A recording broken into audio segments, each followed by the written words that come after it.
Are you looking for an in-depth analysis of last night's wrestling show? Well, this probably isn't for you, but if you want to know what happened with a little bit of sarcasm and a little bit of truth sprinkled in there, this also might not be the show, but we're gonna try. This is the Minimalistic Review with Maddie B.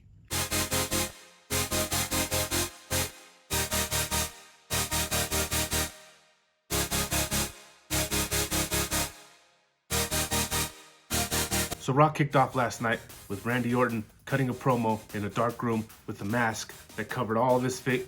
Well, it didn't cover his nose or his mouth or his eyes. You see, Randy, you're doing it wrong. You're supposed to cover all of this. That's why we're still in this pandemic, because of people like you. Just kidding. Randy blamed The Fiend for burning his face last night, even though Alexa Bliss literally did it.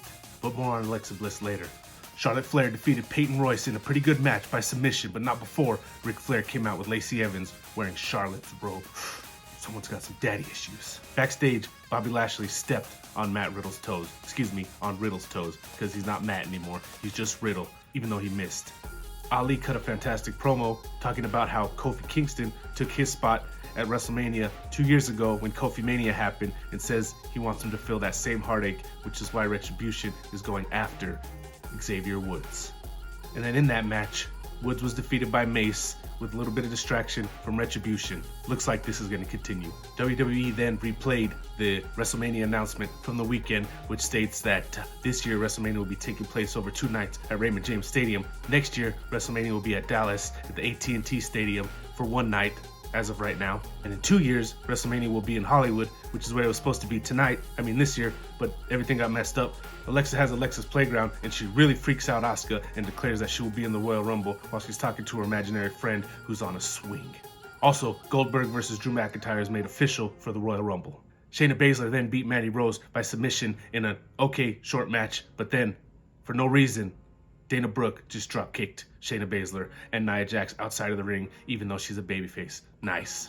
Then Adam Pearce made a match for Ricochet and AJ Styles, and if Ricochet wins, he's able to get into the Royal Rumble, even though people over the past few weeks have just been declaring without having to qualify at all, but for some reason, Ricochet has to qualify. You see, serious note, this is BS. For him to have to freaking qualify for a match, even though Alexa just announced she was going to be in and everyone else just announces they're going to be in, doesn't make any sense. Ricochet deserves better, and there needs to be consistency. Why some people can just announce they're going to be in it and other people have to qualify, it's garbage. Back to the show. The match was awesome, of course. Both guys are incredible. The ending was spectacular. AJ Styles bounced Ricochet's midsection off the top rope, flipped him, his legs up onto his shoulders, caught him in the Styles Clash, hit the Styles Clash and won. Go check it out. It was ridiculous. Miz TV was next. All show, they were announcing Goldberg will appear. And then, when the moment came, none other than Gilbert shows up. On a serious note, Gilbert had some health issues last year, so it's good to see him on TV again. On a not so serious note, Drew McIntyre then had a replica little guy too, who was like a pudgy version of, I don't know who, but it was not Drew McIntyre. And he had a little dagger too, instead of a sword, and it was kind of funny, and I definitely laughed.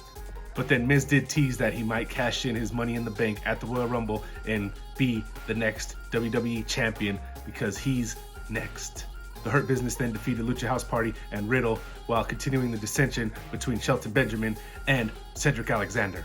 Drew was then on TV in front of his bench press, and he doesn't use chains to add to his bench press. He uses the WWE Championship, which weighs it down by, I'm sure, a few pounds. So that's awesome. He did announce that he will be back next week on Raw TV Live. Jeff Hardy and Jackson Ryker then had a match. For some reason, this is still going. Jeff Hardy won because Elias interfered, pushed Jeff Hardy off the top rope, and that was it. And Ryker was a little bit upset because he told him not to interfere. Finally, Alexa Bliss did defeat Asuka at the end with an appearance from Alexa Fiend.